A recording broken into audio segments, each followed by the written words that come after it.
안녕하세요. 3년 연애 끝에 얼마 전 결혼을 했는데 결국 이혼을 결심한 30대 여성입니다. 저도 남들처럼 사랑하는 사람과 가정을 꾸리고 저랑 남편 반반씩 닮은 아이를 낳고 그렇게 평범한 가정을 꾸리고 싶었는데 인생이 참으로 쉽지가 않네요.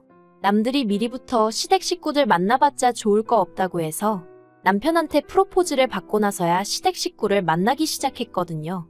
그런데 생각해보면 그게 오히려 문제였나 싶기도 해요. 진작에 이상한 집구석인 걸 알았더라면 괜히 제 인생에서 3년이란 시간을 남편과 낭비할 이유도 없었을 테니까요. 남편하고는 지인의 소개로 만났어요. 다만 처음부터 남녀 사이로 연애나 결혼을 목적으로 두고 만났던 건 아니고 제가 당시 취미생활이 하나도 없어서 이것저것 시도를 해보는 중이었거든요. 그런데 지인 중 한 사람이 그 얘기를 듣더니 자기가 아는 사람이 사진을 정말 잘 찍는다면서 한번 그 사람한테 배워보는 게 어떻겠냐는 거예요. 그래서 얼떨결에 남편을 소개받았습니다. 하지만 솔직히 남편의 사진 실력은 제 기대 이하였어요. 못 찍는 건 아니었지만 우와 대단하다 소리가 나올 정도는 아니었거든요. 그런데 사진 실력과는 별개로 남편하고 말이 잘 통했어요. 소위 쿵짝이 잘 맞았다고 해야 할까요? 그래서 사진을 핑계로 남편이 저에게 먼저 데이트 신청을 했고 저는 못 이기는 척 그런 남편과 약속을 잡았죠. 그리고 2달 이후엔 정식으로 사귀는 사이가 되었고요. 사귀는 동안 서로 가족 이야기를 한다거나 그런 일은 거의 없었어요. 사실 남편이나 저나 직장 생활로 바쁘다 보니 일주일에 한두 번 보는 게 전부였고 그 시간도 그다지 긴 건 아니다 보니 서로에게 집중하기 바빴지. 그 외에 관한 것은 그다지 궁금해하지도 묻지도 않았거든요. 하지만 작년 늦가을 남편에게 프로포즈를 받으면서 처음 시부모님을 만나게 되었네요. 시부모님에 대한 첫인상은 솔직히 그다지 좋을 것도 나쁠 것도 없었습니다. 일단 제 스스로가 워낙에 긴장을 많이 했던 탓에 제가 어떻게 보일지 대답은 잘하고 있는 건지 그쪽으로만 신경이 쓰였거든요. 다만 어머님 아버님 두 분 사이가 그다지 좋은 것 같지는 않대요.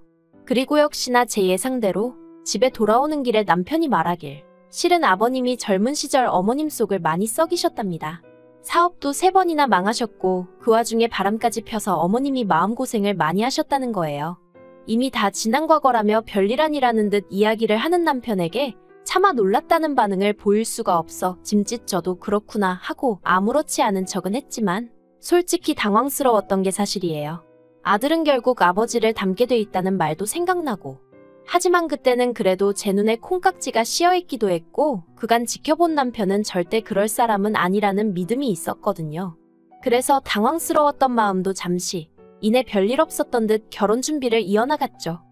상견례는 제가 시댁에 인사를 드리고 온 뒤 1달 반 만에 이루어졌습니다. 장소는 시댁과 저희 집 중간에 위치한 한정식집이었고요. 원래는 호텔 중식당에서 하려고 했는데 시부모님께서 장소가 저희 집에서 더 가깝다는 이유로 기분 나쁜 티를 내셔서 그냥 중간에 위치한 그저 그런 한정식집에서 할 수밖에 없었네요. 게다가 상견례가 시작되고 얼마 되지 않아 서로 가벼운 대화가 오가기도 전에 시부모님께서 다짜고짜 저희 집에선 얼마나 지원해 주실 수 있냐고 한 2억쯤 가능하냐고 물으시대요. 어차피 오갔어야 할 대화이긴 했지만 그래도 뭐랄까 별로 보기에도 듣기에도 좋진 않았죠. 아무튼 아버님이 자꾸 2억 이야기를 하셔서 친정아버지가 그럼 우리도 2억을 해주겠다고 그렇게 얘기가 마무리되었어요. 그런데 신혼집을 구하는 과정에서 당혹스러운 일을 겪게 되었습니다. 분명히 상견례 자리에서 먼저 2억 타령을 해대신 아버님께서 말을 바꾸셨거든요. 무슨 말장난하는 것도 아니고 당신은 저 아버지한테 그냥 물어본 거지 당신이 2억을 해주겠단 소리는 아니었다나요. 어이가 없어서 제가 남편을 통해 아무래도 오해가 있었던 것 같다. 그러면 정확히 얼마를 해주신다는 이야기냐 여쭙습니다. 그리고 남편이 전해온 아버님이 대답은 정말 할 말을 잃게 만들더군요. 저희가 당신한테 돈 맡겨뒀냐고 얼마를 해주건 감사합니다 하고 받으면 되는 거지 벌써부터 자식들이 부모 재산을 가지고 묻고 따지고 하느냐고 괘씸하다 하셨다는 거예요. 그래서 친정에다 이 이야기를 그대로 전하니 친정 부모님이 뭐 그런 집구석이 있느냐고 결혼이고 뭐고 없던 걸로 하라셨습니다. 그래서 실제로 제가 남편에게 우리 부모님도 마음이 많이 상하셔서 당분간 결혼 이야기는 없던 걸로 하는 게 좋겠다 했어요. 그랬더니 남편이 그게 무슨 소리냐며 그제서야 자기가 시부모님이랑 제대로 단판을 짓고 오겠네 어쩌겠네 하더니 그렇게 해서 지원을 받기로 한 게 4천만 원이었습니다. 솔직히 시부모님 말씀대로 4천만 원을 해주시건 400만 원을 해주시건 그저 고맙습니다 하고 받는 게 틀린 말은 아니죠. 시부모님 두 분이 열심히 고생하셔서 번 돈이니 저나 남편이 결혼을 핑계로 무조건 요구해서는 안 되는 거고요. 하지만 시부모님이 돈을 빌미로 저나 저희 부모님을 대하는 과정에서 마음이 많이 상했던 게 사실이에요. 그래도 다행이라고 해야 할지 친정부모님께선 원래 해주신다던 2억 그대로 지원해 주시겠다 하셨습니다. 사위가 얼마나 예뻐서도 아니고 사돈한테 잘 보이자고 그런 건 더더욱 아니고 하나뿐인 딸. 제가 고생하는 게 보기 싫어 해주시는 거라 하셨어요. 그리고 그런 저희 부모님 앞에서 남편은 제대로 고개를 들지 못했죠. 하지만 여기서 끝이었으면 얼마나 다행이었을까요? 문제는 그나마 주시기로 한 4천도 이 핑계 저 핑계를 대시며 안 주시는 거죠. 나중엔 말씀하시기를 저희 잔금 치르기로 한 날 하루 전에 주시겠다더니 막상 당일이 되어 연락을 드리니 이번엔 또 배탈이 나서 은행에 못 가고 계신다대요. 그리고 남편도 답답하고 하니까 그럼 어떡하냐고 볼멘 소리를 한 모양이던데 그걸 빌미로 막대 먹었다고 끝까지 돈을 안 주셨어요. 그리곤 며칠 뒤 말씀하시기를 어차피 그 돈 없이도 잔금 잘 치르고 하지 않았냐며 그땐 저희가 너무 괘씸해서 주기 싫으셨답니다. 그리고 이제 어느 정도 상황이 해결이 되었으니 그 4천을 1억으로 불려서 다음에 이사 갈 때 주시겠다는 약속을 하시더라고요. 당연히 믿음이 갈 리가 없었죠. 그래도 제가 파혼을 하지 않았던 이유는 딱 하나였어요. 매번 그럴 때마다 남편이 정말 죽을 듯이 저에게 미안해했거든요.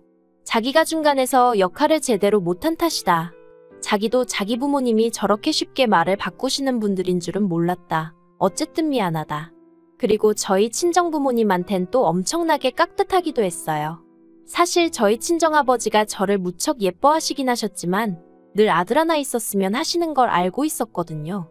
그런데 남편이 나름대로 싹싹하게 저희 아버지 기분도 맞춰드리려고 하고 그런 모습을 보니까 저도 어머님 때문에 화가 나고 속이 상해도 모진 소리는 못하겠더라고요. 그리고 저희 아버지도 저한테는 남편 부모님이 이상하다며 욕을 하실지언정 자식이 부모를 선택한 것도 아니고 저희 시부모님이 그 모양인 게 남편 잘못은 아니지 않냐 하시며 정작 남편한테는 싫은 소리 한마디 안 하시대요. 아무튼 그래서 결국 어찌저찌 결혼까지 하게 되었죠. 그런데 이달 초에 있었던 아버님 생신을 계기로 결국 남편과 헤어지기로 마음을 먹었습니다.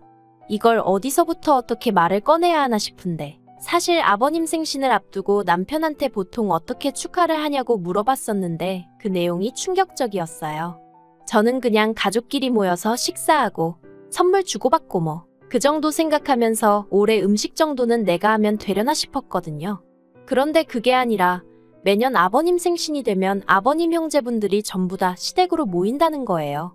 그리고 그 많은 손님 대접은 전부 어머님이 하신다고요.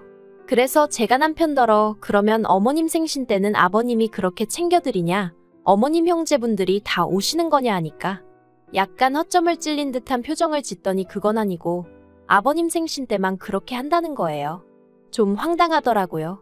그래도 뭐 평생을 그렇게 해왔다 하고 어머님이 별 말씀 없으시다 하니 제가 이러쿵저러쿵 할 건 아니다 싶어서 더 말은 안 했지만요. 그런데 남편이 말이 나왔으니 말인데 이제 어머님 대신 제가 아버님 생신을 그렇게 챙겨드리면 좋을 것 같다는 거예요. 그래서 제가 싫다고 했습니다. 어머님이야 어머님 남편이니까 그렇게 해드렸는지 몰라도 나는 그렇게까진 못한다고요. 그랬더니 남편이 이내 또다시 당황한 표정을 하더니 그러면 저더러 어머님이랑 얘기를 한번 해보라는데 도대체 뭘 이야기를 해보라는 건지 아무튼 더는 왈가왈부하기 싫어서 일단 알겠다고 하고 넘겼네요. 그리고 아버님 생신을 이틀 앞두고 어머님께서 전화를 해오셨습니다. 저더러 아버님 생신인 건 아냐 그러시길래 안다고 했더니 그런데 어째서 가타부타 말이 없냐 하시더라고요. 그래서 제가 남편하고 상의하셔야 하는 거 아니냐고 물었어요. 사실 그렇잖아요. 아버님 생신이면 어머님하고 아들인 저희 남편이 상의를 하면 될 일이지. 남편을 건너뛰고 저랑 무슨 이야기를 하시고 싶으시단 건지. 게다가 아버님 생신인 걸 제가 안다고 제가 먼저 무슨 얘기를 하겠어요. 가뜩이나 남편한테 들은 이야기도 있는데. 아무튼 제가 그렇게 나가자 어머님이 남자애가 뭘 알겠냐고 걔랑 얘기를 하겠냐면서 저더러 내일 출근하지 말랍니다. 회사에는 아파서 못 간다고 하든 어쩌든 이야기를 잘하고 시댁으로 오라는 거예요. 시댁에 와서 토요일 아버님 생신상에 차릴 음식을 같이 좀 하자고요. 황당해서 잠깐 말문이 막혔지만 제가 그렇게는 못한다고 했습니다. 제 도움이 정말 필요하다 하시면 토요일 아침에 갈 수 있도록 노력은 해보겠지만 회사까지 빠져가면서 그렇게는 못한다고요. 그리고 문득 든 생각이 정 도움이 필요하시면 남편한테 얘기해보시라고 했어요. 남편이야말로 자기 아버지 생신인데 어머님이 그 정도로 도움이 필요하다시면 연차라도 내야 하지 않겠냐고요. 그랬더니 어머님이 뜬금없이 저더러 친정에서 그렇게 배웠냐입니다. 친정까지 들먹이시는데 저라고 좋은 소리가 나갔겠어요? 그래서 저희 친정에선 부모님 생일상 때문에 자식더러 회사 못 가게 하는 적이 없어서 배우고 말고 할 게 없었다고 했죠. 그리고 결국 이튿날 저는 시댁 대신 회사에 갔어요. 그랬더니 남편도 서운한 티를 팍팍 내더라고요. 점심시간에 통화를 하는데 자기가 어머님이랑 통화를 했는데 혼자 음식하시느라 정신이 없으시더라. 날도 더운데 정말 고생하시는 것 같다. 제가 도와드렸으면 정말 좋아하셨을 거다. 듣다가 너무 짜증이 나서 제가 남편더러 그러니까 당신이 총대 메고 나서서 이런 거 이제 하지 말자고 말씀드리라고. 무슨 형제분들까지 다 불러서 생신 축하를 받으시냐고. 어머니 고생하시는 거 안 보이냐고. 아들로서 그 정도 말은 할 수 있지 않냐 했어요. 그랬더니 남편이 제가 자기 아버지를 몰라서 그렇다면서. 모르긴 뭘 몰라. 자기가 사업 망하고 바람피고 어머님한테 개차반이라고 다 말해줘 놓고. 물론 그 소리를 입 밖으로 내진 않았지만요. 그리고 아버님 생신당일이었어요. 1시부터 점심 식사라고 하셨지만 그래도 혼자 고생하셨다는 말이 마음에 걸려서 오전 10시쯤 시댁에 도착을 했어요. 그랬더니 어머님이 뭐 이렇게 일찍씩이나 왔냐면서 한껏 빈정거리시대요. 거기서 저도 마음이 많이 상했죠. 그런데 뒤이어 느지막이 기상하신 아버님께서 저를 보시곤 내년부턴 군소리 말고 네가 차려라 하시는 거예요. 그래서 제가 남편을 쳐다봤습니다. 내심 남편이 무슨 말이라도 해주길 바랬거든요. 어제 서로 나눈 얘기도 있었으니까요. 그런데 남편이 자긴 아무것도 모른다는 식으로 먼 산만 보고 있는 게 아니겠어요? 어이가 없어서 아버님한테 저는 못한다고 했습니다. 어머님이야 전업주부시고 아버님 아내니까 이렇게 해주셨는지 몰라도 저는 이렇게 못한다고 대신 생신 때 맛있는 데 모시고 가서 식사 대접하겠다고 했죠. 하지만 이내 말은 똑바로 해놔야지 싶어서 형제분들은 빼고요라고 덧붙였습니다. 까놓고 매해 무슨 잔치 해드릴 일 있나요? 아무튼 저도 마음이 상했지만 저 때문에 어머님 아버님도 마음이 상하신 게 눈에 보이대요. 솔직히 제가 뭘 잘못했다는 생각은 안 들었지만 그래도 어째서인지 죄송스러운 마음이 들긴 했고요. 그래서 그때부턴 나름대로 싹싹하고 빠릿빠릿하게 움직이면서 분위기에 맞춰드리고 있었어요. 그런데 어느덧 아버님 형제분들 오시고 술도 한두 잔 들어가자 아버님이 대뜸 요새 장사치들이 얼마나 돈을 더럽게 버는지 아냐입니다. 장사하는 인간들이 하는 말은 하나 믿을게 못 된다면서 오죽하면 장사꾼 똥은 개도 안 먹는다는 소리를 하시는 거예요. 게다가 뭘 하셨더라. 장사하는 놈들은 돈밖에 몰라서 자식 교육은 나 몰라라 하더라. 내가 아는 누구도 자식 새끼가 싸가지가 있네 없네. 그러면서 슬며시 저를 보시는데 아, 나들으라고 하시는 말씀이구나 싶은 게 저희 친정부모님이 두 분 다 동대문 상가에서 30년째 장사를 하고 계셨거든요. 그리고 결국 저랑 남편 결혼할 때 시댁에서는 한 푼도 안 해주셨고 저희 친정에서 다 해주셨잖아요. 하지만 맹세컨대 그걸로 저나 저희 부모님이 시부모님한테 생색 한번 제대로 낸 적 없는데 아무튼 그러면서 괜히 이재성 씨를 들먹이셨습니다. 당신들은 뼈대 있는 가문이지만 옛날부터 특이한 성씨들은 죄다 천한성씨라면서 그리고 장사치들이 그 처한성씨를 쓴다는데 제 성씨가 진짜 특이한 성씨거든요. 정말이지. 점점 열이 뻗치는 게 더는 못 참겠더라고요. 그래서 아버님한테 그만 좀 하시라고 한마디 했어요. 그리곤 에라 모르겠다 싶어서 요새도 누가 사람 성씨 따지고 그러냐고. 요샌 다 재산 따지고 인품 본다고. 저도 재산이나 따지고 인품이나 볼 걸 그걸 안 본 게 너무너무 후회가 된다 하곤 뒤도 안 돌아보고 제 집만 챙겨서 뛰쳐나왔습니다. 그러자 남편이 불이 나게 쫓아와서는 그래도 이렇게 가면 어쩌냐면서 앞으로 시부모님을 어떻게 보려고 그러냐대요. 그래서 안 보려고 그런다고 소리를 질렀죠. 내가 너 뭘 보고 결혼한 건지 착하디 착한 마음씨? 그것도 생각해보니 죄다 헛소리라고 아주 그냥 되는 대로 저도 막 내뱉은 것 같아요. 너무 성질이 나니까 말이 되나 안 되나 따질 새도 없었거든요. 그래서 결국 이튿날 남편한테 이 결혼 없던 걸로 하자 했어요. 다행히 혼인신고는 서류 작성까지 다 끝내놓고 같이 가서 신고할 시간이 여의치가 않아 못하고 있었는데 저희 조상님이 도우셨다 싶대요. 친정 부모님까지 저희 집에 오셔서는 남편한테 쓸데없이 우리 원망하지 말라셨어요.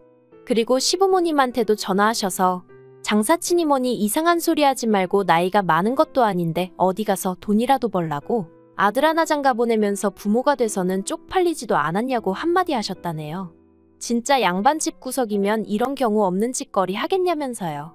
그리고는 뭐 결국 아버님하고 저희 친정아버지하고 서로 쌍욕하시면서 싸우신 것 같은데 저희 친정아버지 표정이 밝으신 걸로 봐서는 제가 걱정할 일은 없는 것 같습니다.